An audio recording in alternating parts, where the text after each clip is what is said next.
My first experience with seeing God, I was 15 and I was going through like a hard relationship, and we both kind of came from rough childhoods. I ended up getting pregnant at 15, and it was just like a really rough time for me. It was really hard, and I just didn't really know what I was doing, I guess you could say, and I was just in a really dark place. Well, I ended up deciding to overdose on medications and, yes, myself.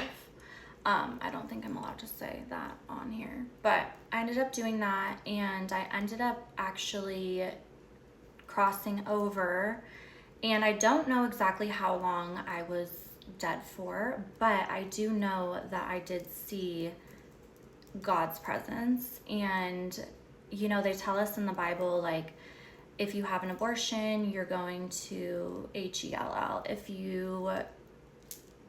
off yourself, you're going there as well.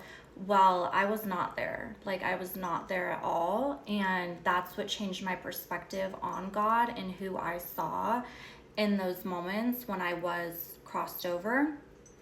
But this being God, Yeshua, was literally the most beautiful thing I've ever seen in my life. It was a male energy, but he also carried feminine energy. It was this big light of like white light, but in a human form, like human energy form. And there were so many different colors around his energy and around him. And he was the most beautiful being literally I've ever seen in my life. And at the time, he was with my daughter, the one that I had just, aborted. And he said, it's time for you to go back. You need to go back. Your mission there is not done. You need to go back. And they grabbed my hand and they took me back, and I woke up.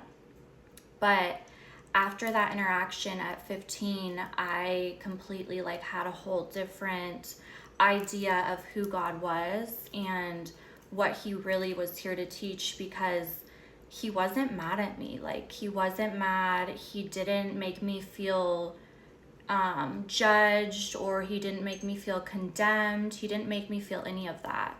He gave me unconditional love, and it was just pure love. The only thing that I felt from God and his presence was pure love. And this was my first interaction with him, and ever since then I've had many other interactions with Yeshua.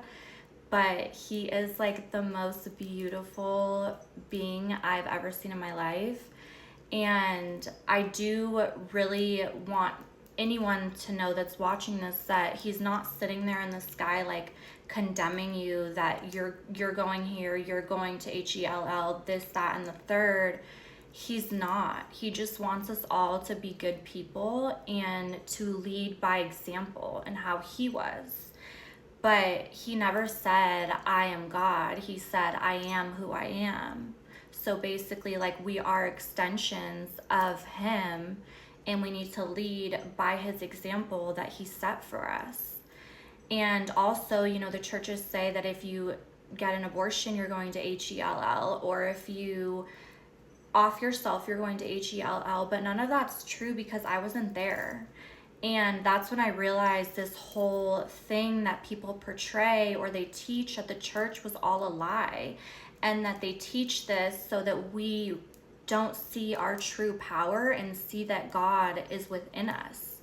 He is with us every moment of every day. We don't have to go find him in the church. We don't have to go seeking him elsewhere. We can seek him wherever we want to seek him, and he will be there, because we are extensions of him. And after you do see the presence of God, and after I did see the presence of God when I died, I just feel like my whole world completely changed. And I finally understood that energy is from God. All of these gifts are from God, and they've just taught us this narrative that they wanted us to believe, so that we would forget we're extensions of God and we work for God, and we're here on a divine mission and a divine purpose to share the truth about Yeshua and what Yeshua really wanted for us, because he never wanted organized religion. He never wanted us to be in churches and churches to be profiting off of his name. He was working with prostitutes. He was working with the homeless. He was working with people on the streets. He never wanted us to just be worshiping him in the way that they are doing now, and showing a false narrative and a false image of who he really is.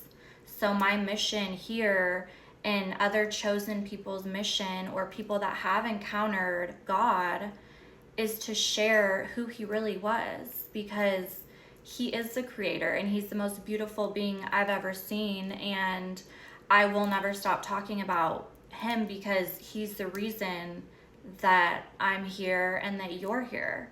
So I think the moral of this story is to seek your own relationship with God, because what outside factors might tell you are not always true. So seek your own God. Seek who you feel is God, and he will come to you. And when you call on him by his real name, Yeshua, he will come. And he always comes. Yahuwah, they always come. They are the creator through the monad. They are all. They created all.